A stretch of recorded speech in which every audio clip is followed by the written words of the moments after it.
PCN is brought to you in part by the following underwriters.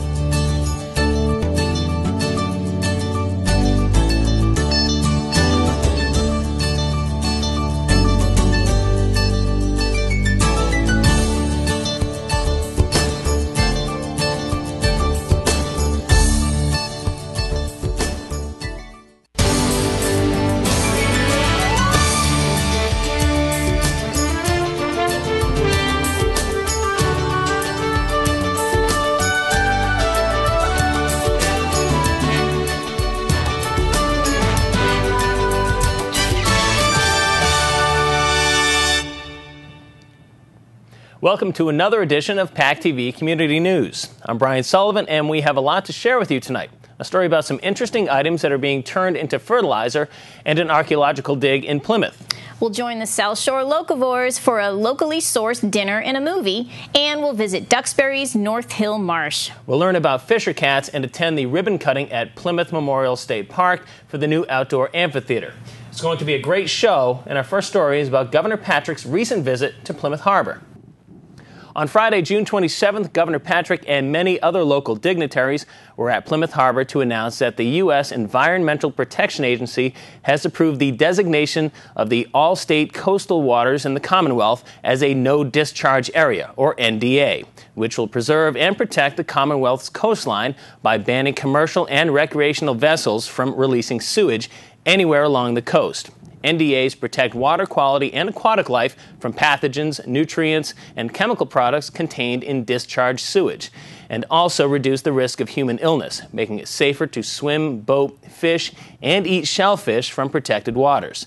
To help boaters comply with no discharge requirements, there are more than 100 boat sewage pump-out facilities conveniently located along the Massachusetts coast. Many of these facilities are pump-out boats, which have the added convenience of bringing the pump-out to the boater. Plymouth was a leader in this area and worked with surrounding communities as well as the governor's office. When Governor Patrick took office in 2007, only 16% of state waters had been designated as NDAs. The Patrick administration set a goal of a statewide designation by 2014. PCN was at the waterfront to bring you this success story. As chairman of the Board of Selectmen and with my colleagues, it's a pleasure to welcome all of you to Plymouth on such a beautiful, beautiful day. And we're here today in Plymouth because Plymouth, together with a handful of other towns along the South Shore, Duxbury and Kingston, for example, have shown extraordinary leadership on an issue around which we have an extraordinary accomplishment to announce today. Clean and healthy coastal waters are essential for our well-being. We all know that from an environmental point of view, from an economic point of view. And no one knows the value of clean water better than a boater. Boating sewage contains bacteria, viruses, nutrients, and chemicals that can be harmful to water quality and public health. That's why in our administration we established a goal in 2007 to make all state coastal and marine waters a no-discharge area, making it illegal to dispose of both treated and untreated boat sewage. All of which is to say that we are well prepared for today's announcement, which is that as of today, that is 100% of Massachusetts coastal waters are designated a no-discharge area. When Governor Patrick came into office in 2007, he made the goal of reaching 100% no discharge, and we have reached that goal under his government. This is a promise made and a promise kept, and thank you very much, Governor Patrick. From Portsmouth to New York is a no discharge zone for the boating public. That is an incredible accomplishment, and Massachusetts owning so much of that area has been so important in getting us to where we need to go.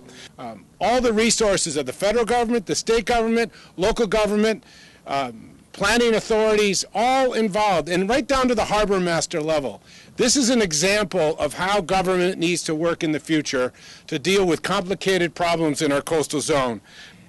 If we don't take the measures, if we didn't take the measures that we have in place today and we're celebrating today, we would not be able in the future maybe to mitigate some of the effects that I talked about. And even so, if they could be mitigated, they would be so much more costly to deal with. What we do and what today's announcement fundamentally about is bearing our generational responsibility. That is that we are to do everything we can, when and as we can, to leave things better for those who come behind us. I'm confident that's what today's announcement is about. That is what we have done, and I thank all of those who had such a meaningful role over many, many years in getting us to today. Thank you very much. So it's a day that everyone succeeds, taxpayers, people that enjoy marine life, the residents in our area, and the economy of Massachusetts and our nation all will benefit from this.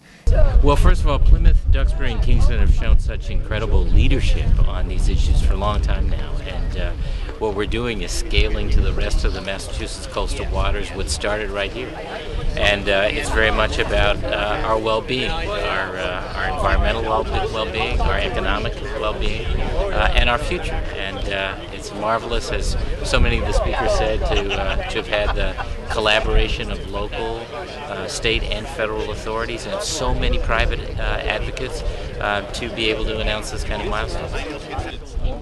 Well, today's a great example of how people coming together at all government levels can do something that's smart for taxpayers, saving money, and importantly, deal with something that is important to our local economy right here in Plymouth in terms of tourism.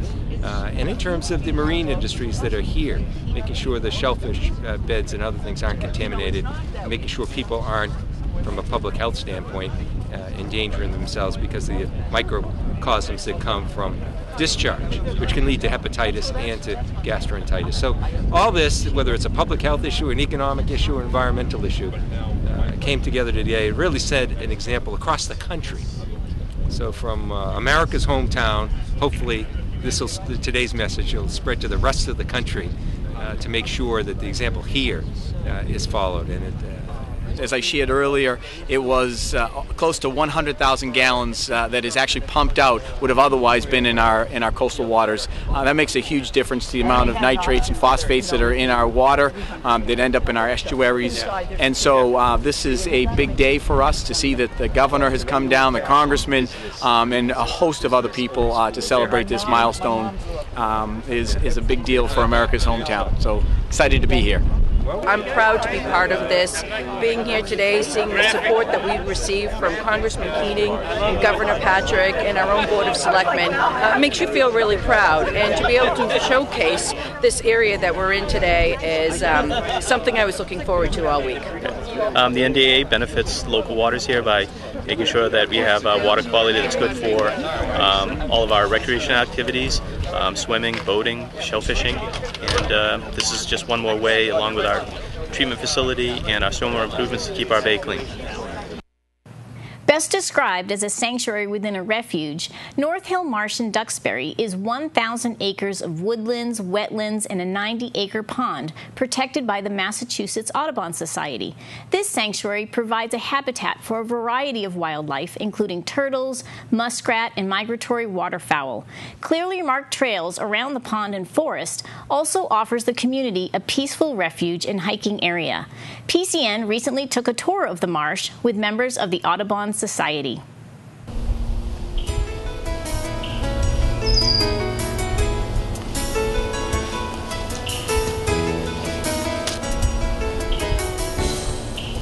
We're standing at North Hill Marsh Wildlife Sanctuary, owned by Mass Audubon. The pond that's behind us and the fringe around the pond is owned by Mass Audubon, about 130 acres, and it's part of a larger forested area that is owned and managed by the town of Duxbury, either through the Conservation Commission or through the Department of Public Works as a water supply protection area.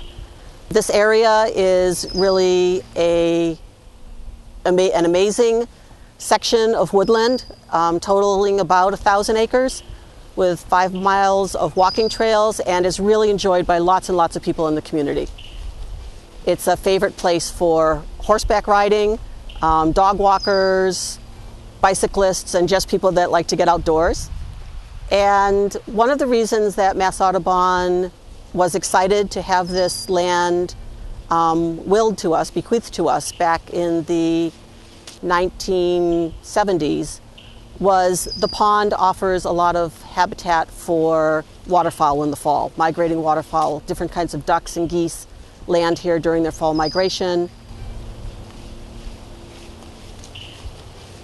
Originally, this land was part of Malachi Brook, which was a stream that went through here. A group of local hunters wanted to find a pond for duck and geese hunting back in the 1920s and purchased this property, built a dam, and created the pond. So it's not a natural pond, it's a man-made pond that's been around now for almost 100 years. For us, the pond is really the center of it. It's where we have nest boxes for tree swallows, we have nesting osprey in the trees sometimes over the pond, we have great blue herons nesting here, as well as just the aquatic life, the pond life, the turtles, the fish, and the different things that are in the pond. So we really ask people to respect sort of the wildlife sanctuary boundaries. If you come to North Hill Marsh during the summer or even during the spring and fall, you may see groups of kids here. And we do a lot of school program, a lot of outreach in local schools in all the South Shore towns.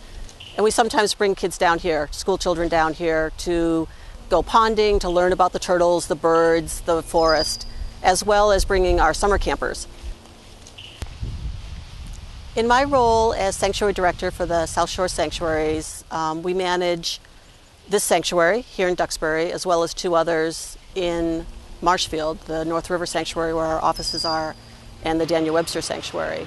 And at all of the sanctuaries, we take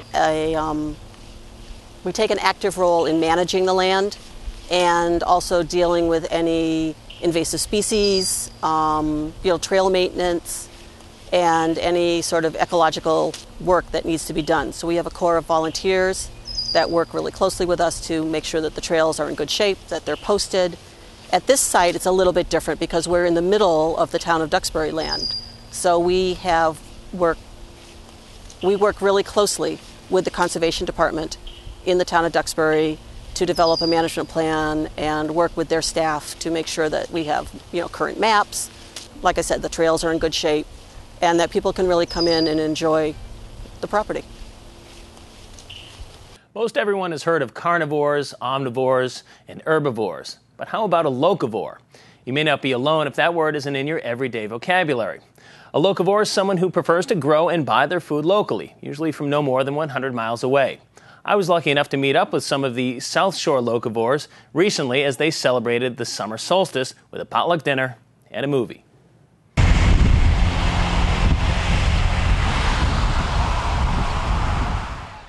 The Kingston Library has teamed up with Edible South Shore and South Coast, the magazine, to make up what is known as the South Shore Locavores, a group of people interested in eating food that is locally produced, not moved long distances to market.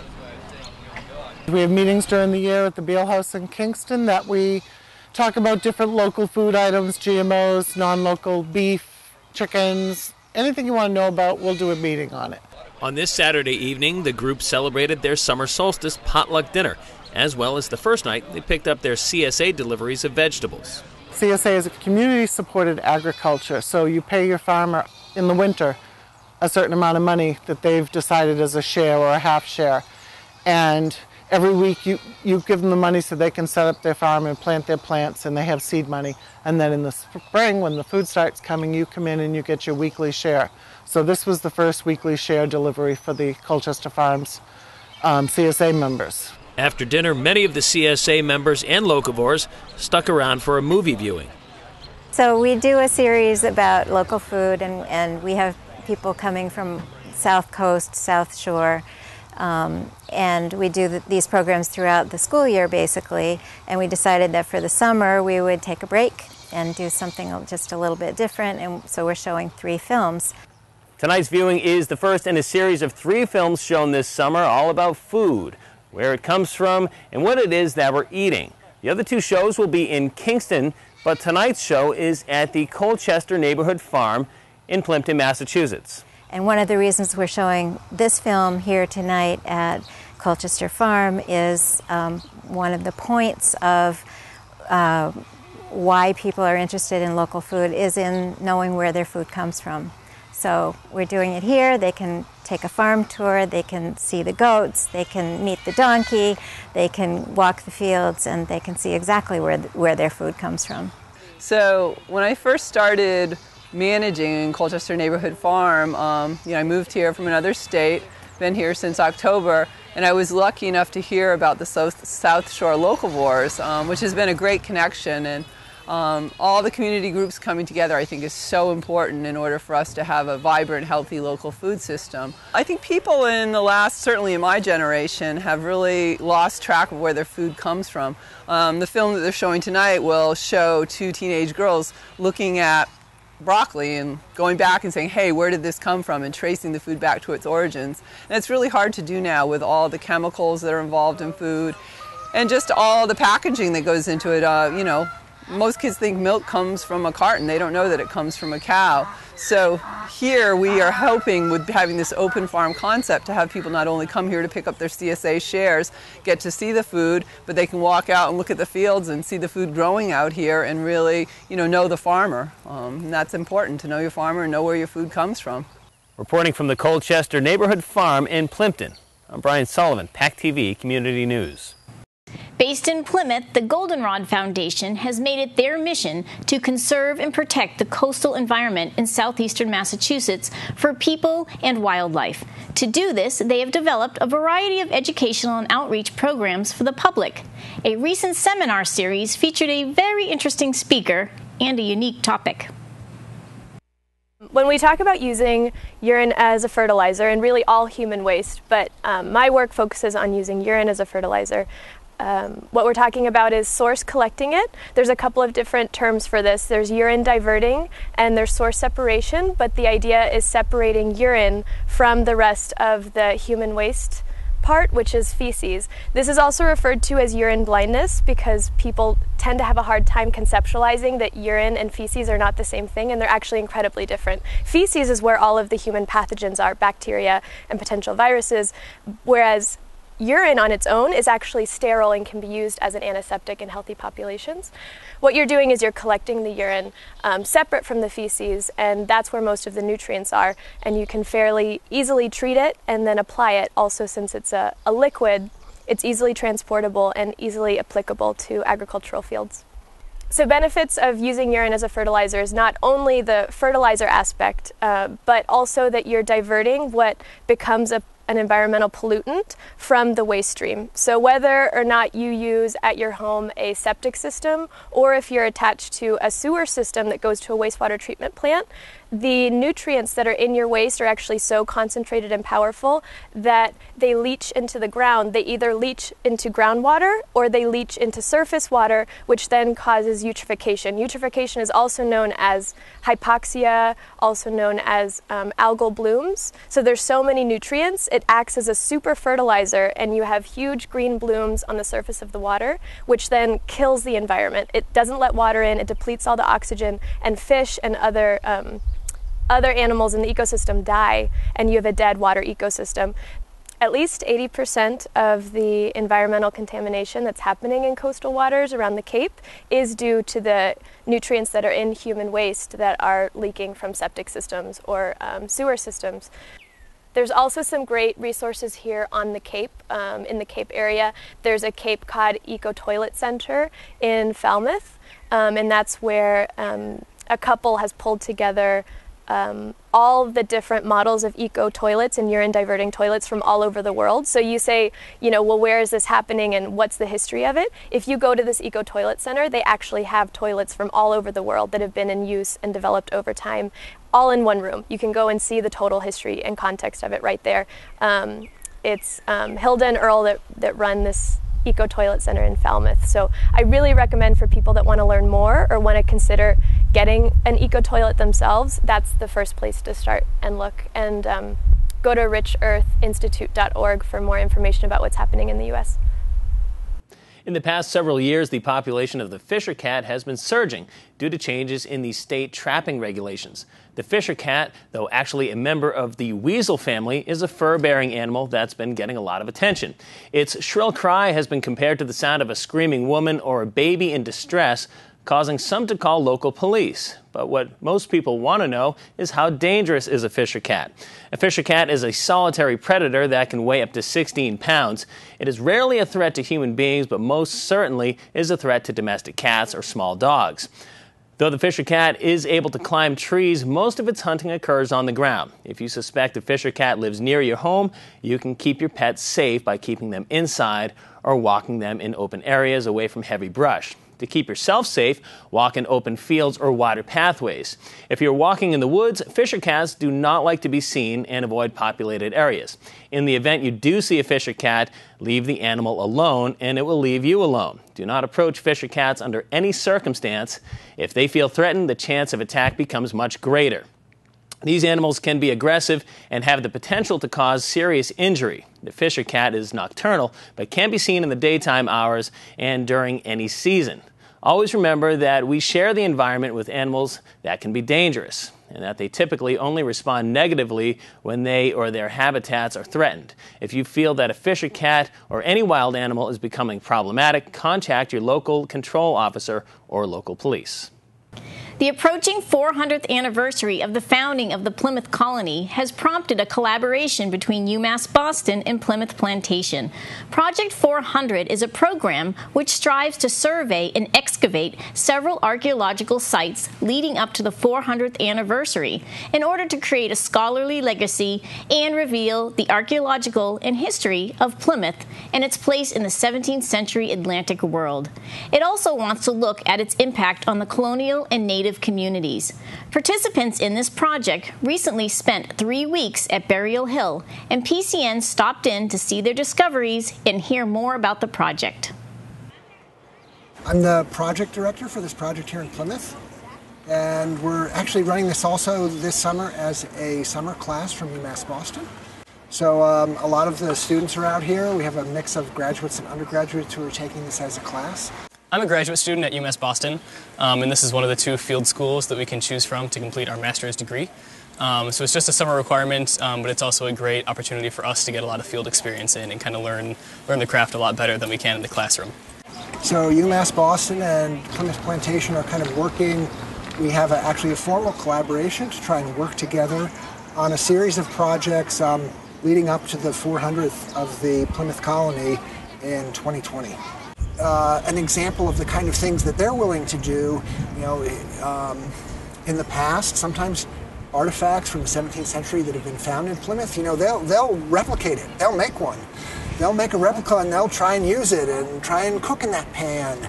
As we go forward, if we find the right kinds of materials, potentially we can they'll put them into use in the reconstructed village and see how they work and kind of do the experimental archaeology side of it, which that's one of the long-term goals, and hopefully we'll find the kind of materials that would work. Some of the kinds of materials that we've been finding here, obviously lots of nails and window glass, which are remnants of the past buildings that were here. This is called white salt glazed stoneware, so that's probably from about 1720 to 1750, something like that, early 18th century. Before it was Burial Hill, it was known as Fort Hill, and kind of the current understanding of the layout of the original settlement is that the most fortified area was right at the top of Burial Hill, and then the kind of main settlement area kind of ran down from Burial Hill down what's now Leyden Street, and included a large area that was encircled with a palisade wall, essentially a kind of a fortified settlement. So a palisade wall is a kind of a series of wooden posts. Then there's small holes for them dug in the ground like a ditch. Then you stick them in and you fill them back in with other soil. It's not so much a wall meant to be actually really keep people out necessarily. It's more just kind of a barrier, and then you can defend it from the corners of the palisade. So it's more just a way to prevent people from kind of walking right in and doing whatever they want. It's a very defensive structure, but it's very lightweight at the same time. Ultimately, the real goal is to see if we can't find any parts of the original 17th century settlement in downtown Plymouth still intact. We face a bit of a challenge there because the town continued to grow up on the location of the original settlement. So we have all of the intervening years of growth and development of the town to kind of contend with in terms of the archaeology, but we're kind of doing a very kind of systematic effort to try and see if we can't identify some areas where parts of the 17th century Plymouth are preserved and we can find them buried in the ground. So we're working with the Plymouth Plantation in their project for the 2020 celebration, and we're going to be coming back every summer until then to places around Plymouth as well as here to do some more research. The trick is finding some places where instead of just scraping everything away, people decided to build on top. And as long as they just kept building on top, right, we have the chance to find something that they buried at the bottom. So that's one of the challenges then of what we're trying to do. The amphitheater at Plymouth's Pilgrim Memorial Park is finally complete and ready for the summer season. This project has taken years to come together and falls under the state's Department of Conservation and Recreation. It was developed first by Plymouth's Industrial Development Corporation and then connected with the Chamber of Commerce. PCN was at the ribbon-cutting ceremony to bring you the story. The project is a great example of state government working with the community, specifically with the Plymouth Chamber of Commerce and the Plymouth Industrial Development Corporation to leverage public and private funds to create this rich cultural recreational resource that is going to be here for hopefully many, many future generations of residents of Plymouth and visitors to this historic place. As Ed said, it's been 3 years from conception, design, redesign, and construction to this beautiful, beautiful day. So, and we appreciate all that you have done. Those of you in the Industrial Development Corp, you have made Plymouth a far better place, and we are grateful to you for that. So but on a beautiful day like today, it just reminds us that there's no better place to be on a lovely summer evening than to be sitting on the Plymouth waterfront and listening to some fine music.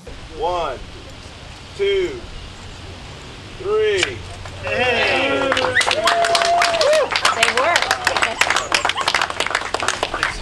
Okay, well, this is really a beautiful day and a great day for Plymouth. The beginning of our 400th celebration, this beautiful amphitheater, the Starlight Amphitheater, is just going to bring so much pleasure to people, not just in Plymouth, because we actually have 1 million people that visit this site every year, and they're going to be able to enjoy it too. But more importantly, the town of Plymouth gets to have this beautiful entertainment space. And by the way, all the concrete here was donated by Boston Sand and Gravel. We neglected to say that when we spoke earlier, but so we're very grateful for that, and Ollie DiMacedo in helping with that, and very grateful to the Plymouth Industrial Corporation. And the state legislature. We were able to bring the last little bit of money that needed to make this a reality. So looking forward to all the entertainment, music, and theater that will be going on right here. This is an exciting day for Plymouth and specifically Plymouth's waterfront. As I said earlier, people come from all over the world to come down to Plymouth's waterfront, not only for the beautiful ocean, but also they come down here to see the beautiful historic site we have here, the Mayflower and the Plymouth Rock. And it is fitting that instead of having all the shows that we have down here in a show wagon made of metal, to have this beautiful structure here. And I want to take this opportunity to thank the Plymouth Industrial Development Corporation and Eddie Santos for their commitment to this area, because this will clearly enhance the beauty of this area. And as we prepare for the 400th celebration of this wonderful community, frankly the founding of this nation, it is wonderful that we can have such a great place for people to come and to gather. So I'm excited, and I'm looking forward to seeing these beautiful plays and events on the green. You know, it's great to be here on the eve of the 4th of July, where the real origins of our nation's birthplace are here at Pilgrim Memorial. And we're just so thrilled and proud to have been able to partner with the Chamber of Commerce here in Plymouth and the Industrial Corp to be able to provide a great facility that's going to hopefully serve generations of Plymouth residents and visitors in the years to come. On behalf of the board, I'd really like to thank the DCR, Ed Santos, and our legislative delegation for putting this beautiful pavilion together. Every 100 years, this town redoes its waterfront, usually in conjunction with the 100th anniversary of the landing of the Pilgrims. And we're coming up on 2020, which is going to be the 400th anniversary. This really is an important part of that great transformation. There isn't a better place to be on a sunny summer evening or a summer afternoon than the Plymouth waterfront listening to a concert. Public entertainment is an important part of the Plymouth experience, and we're very, very happy to have this pavilion, which will enhance the experience for all Plymouthians and for our visitors from out of town. This is a great day. It's a great success for PIDC to have been able to donate this particular structure to the town of Plymouth as well as the Commonwealth of Massachusetts, and hopefully this will provide many, many, many years and hours of great pleasure to everyone in the community. It's a pleasure to be here. This is an exciting event, both for Plymouth and for the Chamber. It's been a long time coming, and it's finally here. We've now handed it off to the state, and they're going to take care of it, and there's going to be a lot of fun down here and happenings. The concerts down here are awesome, and this facility is a lot better. It's a big improvement over that showmobile. We have been waiting for this stage for 20 years, and we are so excited to have it. We had actually the first show on this stage that's happened since it got occupancy, which was last Wednesday. The sound in front of the stage is amazing, and the view is spectacular. If anybody's looking for a great spot on the waterfront in Plymouth to see a show, this is it. Thanks for watching PACTV Community News. Replay times are listed at pactv.org. Click on the PCN tab to view each complete edition or individual story. See us on YouTube by searching for the PACTV Community News channel. Also, like us on Facebook and follow us on Twitter to receive previews each week with links to all our stories. Thanks for watching. Join us next week for another edition of PACTV Community News.